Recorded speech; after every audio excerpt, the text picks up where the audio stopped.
Thank you so much for tuning in. This past weekend, I sat down with a veteran journalist, one of the few consistent and principled journalists left, Aaron Maté. He's the host of Useful Idiots with Katie Halper, and he writes for The Gray Zone, and he is my guest today. We discussed a number of important issues Aaron has covered in the past, which have, in many ways, become more relevant than ever. FBI Director Kash Patel faced intense criticism from partisan Democrats for his criticisms of Russiagate. Patel has long documented and criticized security state abuses of power in the name of vanquishing Trump, and Aaron joins me to break that down. We also discussed the impotence of left wing anti war politics in Congress, and we compared how Joe Biden and Donald Trump have handled the Gaza genocide so far. If you enjoyed this interview, please consider subscribing to my local page linked in this video's description. That helps to promote and fund the original independent journalism that I do. Thank you and enjoy. Okay, so Aaron, thank you so much for coming today and being with me. It means a lot. Good to be here. So, I want to start off with something that you wrote about recently, earlier this month. It involves Russiagate, which I think was really so consequential. It really triggered a radical realignment in our politics that I don't think we've fully reckoned with yet. Liberals who were once opponents of security state and its abuses and the violations of civil liberties began to worship that same security state. They elevated trained liars like John Brennan, to stardom because they promised liberal the goods on Trump. The narrative that they presented, the security state, by all accounts, originated with the discredited Steele dossier, which you've written about at length from the start. You were one of maybe two or three journalists, including Glenn Greenwald, who expressed any kind of skepticism toward that narrative. And you have a recent piece about the origins of Andrew McCabe's 2017 FBI investigation into Trump, which formed part of the basis of Russiagate, along with the 2016 Crossfire Hurricane investigation. The piece is called "That the FBI is Still Hiding Key Russiagate Details, Newly Released Documents Show." So, can you just remind people how important Russiagate was in American domestic politics and explain what it is that the FBI is still hiding about these key events? The importance of Russiagate, I think, can be gleaned from what you said at first, which is that there's been no reckoning with it. And there's been no reckoning with it because everybody fell for it. And so this really is an emperor has no clothes moment where media across the spectrum, uh, the major establishment outlets, CNN, MSNBC, New York Times, Washington Post, but also, unfortunately, pretty much the entire progressive media spectrum, too, that I come from, with a few exceptions, fell for it. And we're talking about one of the dumbest conspiracy theories of all time. The idea that the president of the US was being blackmailed by Russia while also engaging in a sprawling conspiracy with Moscow to win the election. It's so ridiculous. And it flew in the face not only of all the evidence that was actually apparent when it came to the details of Russiagate that emerged from the Mueller inquiry and other investigations, but also just from the real life policies of the Trump administration, which, while Democrats and their media allies were fantasizing about a conspiracy and blackmail arrangement between Trump and Putin, Trump was escalating tensions with Russia radically by tearing up the INF treaty, by sending weapons to Ukraine that Obama wouldn't send, by trying to overthrow Russia's key ally in Latin America, Venezuela, on and on and on. So, of course, there's been no reckoning with this because so many powerful people fell for what I think is the dumbest conspiracy theory in U.S. history, certainly the most damaging and widespread. Uh, so, and then look at the issue now. Now Trump's returned to office. You haven't seen any big protests yet. The resistance, there's a sense of it feeling deflated. I don't want to say it's entirely deflated, but why is that? Well, one of the big reasons is that when Trump came into office, people who bought into Russiagate channeled genuine opposition to Trump, and there's so much to be opposed to Trump over, into this conspiracy theory, which means that, and people forget about this now, but just think about this. There were bigger protests under Trump after he fired Jeff Sessions, a very right-wing Republican, longtime senator, who was Trump's attorney general. There were bigger liberal protests against the firing of Jeff Sessions than there were over Trump cutting taxes in the way that favored the wealthy. Because when Trump fired Sessions, and again, it's hard to remember this now because it's so far away and it seems so stupid. The people really believed that this meant that Trump was trying to shut down the Mueller investigation because Jeff Sessions was fired. So literally, liberals went out into Times Square and other liberal enclaves across the country to try to save the job of Jeff Sessions, a like extreme, like a far right Republican. That's how dumb this thing got. So no wonder there's been no reflection. And one of the real world consequences, on top of undermining the resistance to Trump, was also escalating tensions with Russia because it effectively criminalized diplomacy with Russia. Trump was talking about getting along with Russia, but within the first few months of his administration, he abandoned that in the face of this investigation and this widespread belief that he was really doing Russia's bidding, which incentivized him to be a tough guy against Russia. And that's exactly what his administration did, and which helped lead to, by the way, a proxy war in Ukraine, because it wasn't just the Biden administration's policies that fueled that war. It was also Trump administration's policies by including, for example, pulling out of the aforementioned INF treaty and fueling the war that was going on between Ukraine and Russian-backed ethnic Russians in Eastern Donbass, rather than getting behind the Minsk Accords. And by the way, Trump's first impeachment, which was largely done as a reaction to the failure of Russiagate, what was that about? That was about Trump pausing weapons to Ukraine while Giuliani was pressuring Ukraine to open up an investigation of the Bidens. And so Russiagate and the failure of Russiagate also incentivized Democrats to double down with an impeachment that focused on how Trump was endangering the US by somehow pausing weapons to Ukraine. So, in short, all this fueled not just a deranged conspiracy theory, but militarism, which is exactly what the neocons behind Russiagate were always about. So I'm sorry, that's a long-winded answer to your question, which is, what is my recent article about? Well, I just said that by early on in Trump's presidency, he abandoned his calls for cooperation with Russia. But meanwhile, what was the FBI doing? Well, the FBI decided after Trump was in the White House that one investigation of his campaign's conspiracy, fictional conspiracy with Russia wasn't enough. There had to be a second investigation. And this was a second investigation opened up in May 2017. So just a few months after Trump was inaugurated, into Trump personally, suspecting him of being a Russian agent, basically taking orders from Russia to do Russia's bidding. Because for some reason, Andrew McCabe thought that like this already ridiculous investigation that was going on in Trump in a circle wasn't enough. And why did he decide to open up this investigation of Trump as a Russian agent while Trump is sitting in the White House? Well, we don't know, because the document that I got released by the FBI via a Freedom of Information Act request is the opening document to launch that investigation. But the part that lays out the factual basis for the probe is entirely redacted. So the FBI, so many years later, is still hiding why it felt that it had grounds to investigate the sitting president as a Russian agent. But McCabe has indicated publicly what prompted him. Trump had just recently fired James Comey. And so McCabe thought to himself, well, why would he fire James Comey unless he had something to hide about his ties to Russia? That was basically Andrew McCabe's logic, which is just, moronic doesn't begin to describe it. And elsewhere, McCabe didn't admit this, but the New York Times reported this, that the Steele dossier was among the concerns that also fueled McCabe here. And that made sense because contrary to what is now the prevailing narrative, and the New York Times recently just tried to recycle this claim, the FBI was relying on the Steele dossier.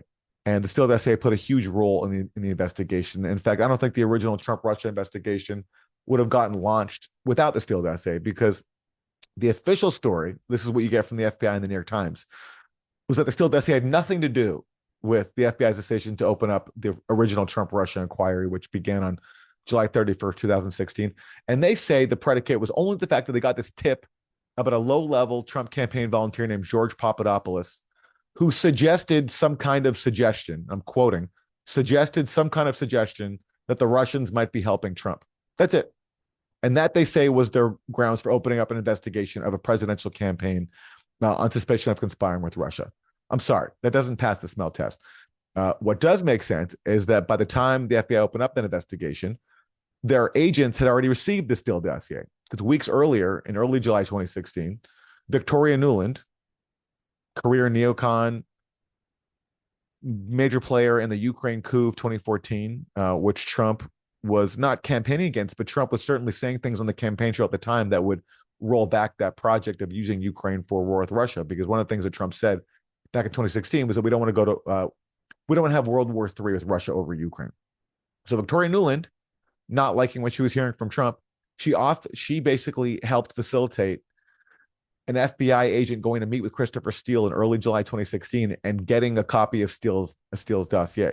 And then that FBI agent then circulated that dossier to other people in the FBI. But the FBI wants us to believe that had nothing to do with its decision weeks later to open up an investigation of Trump as a Russian agent. I don't buy it, but that's just one of many glaring issues with how the FBI conducted this probe and how the fact that they're still hiding years later their decision to investigate a sitting president as an agent of Russia. I want to go back to something that you said toward the middle of your answer.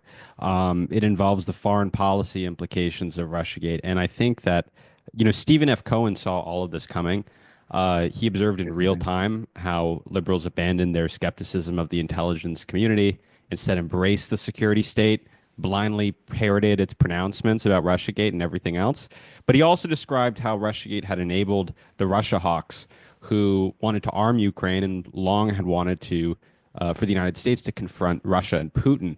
And he described how the security state and their media allies hanged Russiagate over Trump's head in a way to kind of force him to take a tough stance on Putin and Ukraine. And he predicted actually that this would lead to a war with Russia. He even titled his book "War with Russia," which is exactly what happened. So why did anyone listen to him? And Ukraine is now destroyed as a result of all of this. Will anyone be held accountable? Why didn't people listen to the late great Stephen F. Cohen, who was a friend and mentor of mine? Because he was right, and they didn't want to hear the truth. And there's two main dynamics there. There's just in general, we live in such a sophisticated propaganda system that even people who find themselves to be on the liberal end of the spectrum, who consider themselves to be adversarial, skeptical of power, there's just an incentive structure set up in our society. And Chomsky and Herman talk about this in Manufacturing Consent. One of the filters in the propaganda model is flack. That if you, no matter how liberal you think you are, that if you take a position that dissents from the prevailing orthodoxy, especially if that orthodoxy is necessary to promote war and the foreign policy of the bipartisan political establishment, then you're going to get flack. You're going to get insulted. You're going to get marginalized. You're going to be not welcomed in, polite society. And then there's a very strong deterrent power on people, even who consider themselves to be progressive and liberal, who, despite maybe they're even their best conscious intentions, subconsciously still want to be invited onto MSNBC or CNN or invited to, dinner parties and things like that. Stephen F. Cohen was a rare person who didn't care about that. He cared about the truth. And unfortunately, because he was unwavering in his commitment to truth and because he believed in peace, he didn't want to fuel tensions with Russia, which he recognized as very dangerous for the world. He was marginalized by his own colleagues at The Nation magazine, where he wrote for many years. The show where I used to work, Democracy Now!, when I was there for over a decade, we had him on constantly. And I learned so much from him. He changed my mind on so many things. But at a certain point, even Democracy Now! Stopped having him on. In the last 2 years of his life, he was never invited back on. In fact, more than that, actually, which I just thought was so unfortunate because he was right. And unfortunately, too many people bought into Russiagate because, and this is where the second element of people who were duped by this comes in. So it wasn't just, the standard dynamic where people are subconsciously incentivized to go along with the prevailing narrative. There also was the fact that there was Trump now, and people understandably were scared of Trump. They were, find him repulsive. They don't like Trump, and they're worried about his agenda. And but they didn't do proper critical thinking. That just because Rachel Maddow and Adam Schiff are presenting to you this way of opposing Trump via framing him as a Russian agent, that doesn't mean you're actually opposing Trump if you go along with it. In fact, I always argued from the start that Russiagate was a huge gift to Trump. Because if you're Trump and you're like Reince Priebus and whoever he had around him at the time, and your main agenda is like cutting taxes for the ultra wealthy, continuing the upward transfer of wealth, cutting Medicaid, cutting social programs, what bigger gift could you ask for than rather than having your opponents challenge you based on your actual policies, challenge you based around a dumb conspiracy theory that you're controlled by Vladimir Putin. It was a huge gift to Trump politically, aside from the fact that factually it was just baseless. And that's why, again, I really want to stress this point. There were bigger protests by liberals to save the job of Jeff Sessions, Trump's attorney general, than there were over his tax cuts, which favored the ultra wealthy. And so people, unfortunately, just didn't use their critical thinking when they were told on MSNBC that this was how we should get Trump. This is going to Trump. Mueller is going to lead Trump out of the White House on handcuffs. The walls are closing in. Everybody, because of their fears of Trump, just suspended their critical thinking skills and went along with it.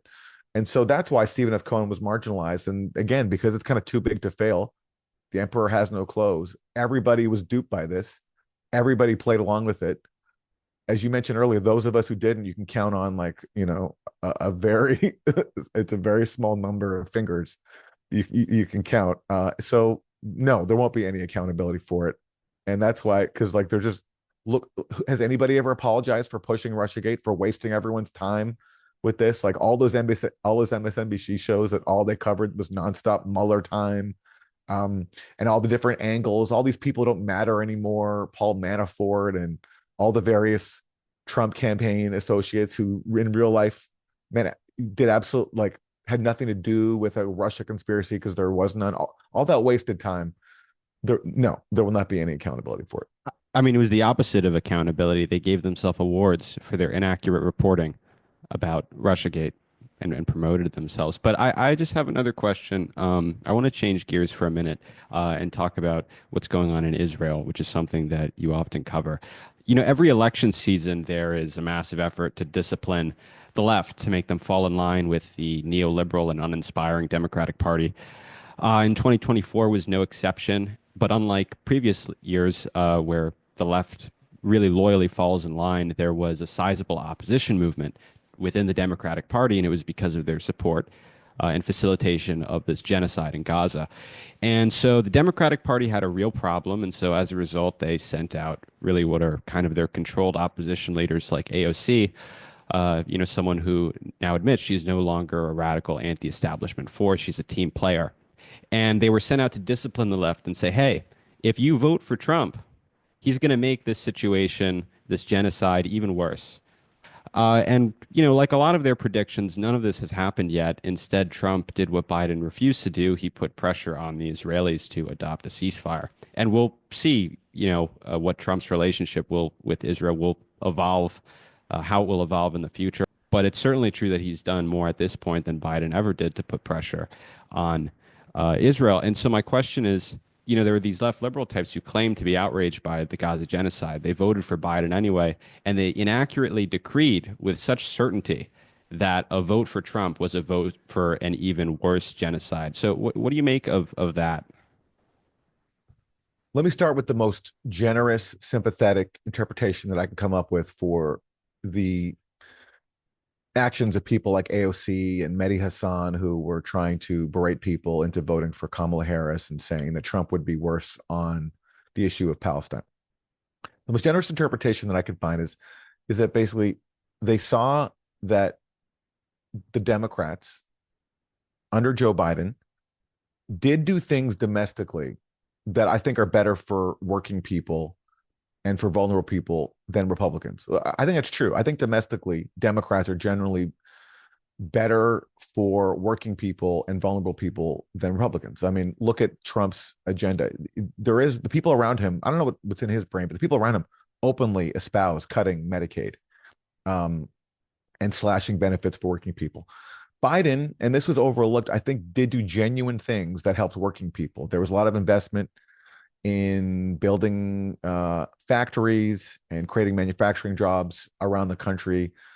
There was the successful effort to slash prescription drug prices for some medications, but still in a way that would help people. Trump never did any of that. In fact, when Trump came into office, one of his first executive orders was to rescind a previous order from Biden to try to find ways to lower prescription drugs. So I think these people look at domestically and say, the Republicans are more of a threat to working people. The Democrats are. Democrats do some things better for working people. So therefore, we're going to campaign for him. That's the most charitable interpretation that I can find. Because, yeah, how can you make the argument when on the case of Palestine They that did make that's what I'm saying. They made the argument on the I case know of they did. Palestine. I Yeah. know, I know. Okay, well, okay, fine. So then, actually taking a charitable interpretation there, they see the fact that like what Trump did in his first term, he recognized Israel's theft of the Golan Heights. He moved the U.S. embassy to Jerusalem. He bragged about how this was basically a payoff to his top owners, his top donors, Miriam and Sheldon Adelson. And so, and he appointed to Israel an ambassador, David Freeman, who was a you know radical extremist. And so people are thinking, well, actually, you know what, it could get worse because maybe the genocide could also extend now to the West Bank and not just to Gaza. So that is the charitable interpretation there. But you're right. What has actually happened? Trump did, by all accounts, put pressure on Netanyahu to stop the genocide. And I think you compare that to what Biden did, which is nothing. Biden was willing to get humiliated by Israel over and over and over when he would claim to put pressure on them to get them to allow more aid into Gaza, and they wouldn't. And he would claim that we support a two-state solution, and Netanyahu would say there will never be a Palestinian state. So it does seem like Trump has less of a tolerance for being humiliated by Netanyahu than Biden does. And yeah, the people who are scolding people to vote for Kamala on the basis of Palestine, they were wrong. They were. And people like AOC who went before a national audience at the Democratic National Convention and said that Kamala Harris and Joe Biden are tirelessly working for a ceasefire. That was a lie. And amazingly, if AOC had wanted to be more tactful, knowing the truth that they weren't doing anything for a ceasefire, what she could have said was Kamala Harris will work tirelessly for a ceasefire, which also would have been a lie, but at least that's not a lie that you can uh, show to be a lie until actually Kamala Harris takes office. Instead, she falsely claimed that Kamala Harris is now working tirelessly for a ceasefire when Kamala Harris was doing nothing for a ceasefire. So that was very shameful. And they should apologize, honestly, because it's not fair to use the bodies of dead Palestinians and their suffering for your own partisan ends. It's not, or at least it's not fair to lie. It's not fair to lie about what the Democrats were doing for your own partisan goals, even if you genuinely believe that somehow Kamala Harris, if she came in, would be better than Donald Trump. I just have a general question about the opposition and skepticism to wars on the left because it seems like there used to be a big anti-war movement on the left. Now it seems like it's more associated with the right, as in opposition to Ukraine funding, although obviously opposition to funding the war in Israel is big on the left as well now. Um, but even Bernie Sanders back in December of last year was being reposted by AIPAC. This was at a point in time when everyone could see what was going on in the genocide. They declared on day one, no food, no water, no electricity. They said, we will treat you like Amalek. And there was clear genocidal intent from the start. And the left was pretty much nowhere. And they vote all the time for these congressional statements that condemn anti-Semitism in the United States. You know, I'm Jewish. I've never experienced anti-Semitism myself. I don't really know what they're talking about or so concerned about. It seems like they're more concerned about criticism of Israel. But how do you explain this, the left's position on all of these issues, and why are they so unable to oppose this stuff in a forceful way? Ukraine as well. The left, unfortunately, is full of opportunists and dupes, opportunists who realize that if they want to have careers in Washington, if they want to get media jobs, think tank jobs, congressional jobs, like advising lawmakers, then there's just certain red lines you don't cross. So yes, we can all now criticize the Iraq War now that it's already happened and it's over, and Afghanistan too. But wars that are actually happening, if you criticize those, but there's a consequence, and you're not going to get invited to fancy places. It's the same sort of enforcement mechanism we talked about earlier. That it's just if you want in, there are just certain things you just know you can't say. So, for example, the Ukraine proxy war, when Russia invaded in February 2022, everybody all of a sudden forgot all the principles of being a leftist and a journalist, which is that, first of all, we should be focused on our own policies, which we can control. And also that there's context of things. That, yes, it's very easy to believe that Vladimir Putin woke up and decided, you know what, yeah, I want to take over Ukraine because I'm an imperialist. And that's that.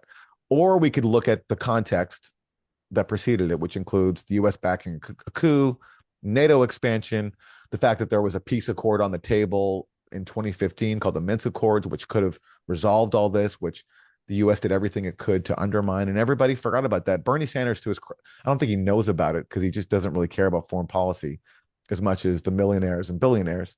But that's where I blame people like Matt Duss, his foreign policy advisor, who like calls himself a progressive, who's against the military-industrial complex, but also staunchly advocates funding the military-industrial complex via the Ukraine proxy war. And well, it's just a personal anecdote. Like after Russia invaded, Matt Duss wrote this article about what the left should do about Ukraine. And one of the things he said was like, we should not engage with the gray zone, which is, the outlet funded by Max Blumenthal, where I also work, just basically issuing like a religious edict, like a do not engage with the gray zone. And what was he saying there? Why did he like in an article about what the left should do about Ukraine? Like, what does he care about the gray zone? Like, who cares? Like, and why should people not engage with us? The reason is because we were pointing out. I mean, I he didn't spell out his reasons, but the reasons to me are obvious. We were pointing out the context that would be required to understand the Ukraine war, and the context that showed that actually there were peaceful alternatives to this. The U.S. did play a major role in provoking it. Doesn't justify Russia's invasion, but it just shows that we played a role and that there are real alternatives that at the time could have been pursued and actually were being pursued because early on in the war, Russia and Ukraine had peace talks. They almost reached a deal. We all know now, it's been confirmed by everybody involved that the US and UK refused to sign on to this peace agreement. And so it was undermined. And Matt Duss spent a lot of time mocking people like us who were saying that. And why? Because he's someone in official, he works for a think tank, he wants to advance. And so you just know that if you want to advance in Washington, you have to stay within certain bounds. And that's what these progressive gatekeepers do is they take the easy stances like, sure, everyone's against genocide. Like, you have to be a monster to support what Israel's doing. But on the issues that require a little bit more thinking and uh, will get you more flack for being a dissenter on, everybody falls into line. And so it's thinking like that has killed the anti-war left. It's people just being duped by Russiagate propaganda, and that's pretty much everybody. On the progressive in the progressive media spectrum, so many people. I shouldn't say everybody. So many people who should know better, like my former home, Democracy Now, which is such an important show, very noble, taught me so many important critical thinking skills. Just abandon it in the Trump mania, and things are done more. Things are done now with more sophistication. Like what you'll do too is there's a lot of like thing about agency, like respect X group's agency. But the problem is, whenever that's said, that only applies to people's agency who happen to support the narratives of the Central Intelligence Agency. So if there are Ukrainians or Syrians who don't want to go along with a proxy war that destroys their country, their agency doesn't matter. And the U.S. is very, skillfully funded groups, that's NGOs that seem benign on the surface, but ultimately always push the state line, the pro-war line, and they're brought on progressive shows, including Democracy Now, to advance that. So, for example, a few weeks ago, Democracy Now brought on someone from someone who was extensively funded by the National Endowment for Democracy, right? And if you watch Democracy Now from its inception, you learn about the NED, which it's basically a CIA front group that funds people to advance destabilization and regime change. Like, you could watch old segments on Democracy Now about that. But it's like we've forgotten about that now for some reason. And now people who take NED money are propped up by them. Now they're treated as legitimate experts and the voices of the countries that we're trying to destabilize. Yeah, I think David Ignatius or Alan Weinstein or someone calls it the sugar daddy of overt operations. Yeah. They do what Yeah. the CIA Yeah. used to do covertly, they do it Yeah. overtly. Yeah. Um, well, Aaron, it was really a privilege to speak to you. It means a lot. You're one of the most consistent and principled journalists there is. Where should people go to support your work? How can they support and read what you do? I'm on Substack at aaronmatte.net. I co-host the podcast Useful Idiots with Katie Halper. That's usefulidiotspodcast.com. And The Gray Zone, which is run by my friend Max Blumenthal and does, to me, just such integral journalism. And I wouldn't, without The Gray Zone, without Max's work, I don't know where I'd be. So I always got to plug Max. And I encourage people to follow whatever he has cooking. Perfect. Well, thank you so much for being here today. Thank you.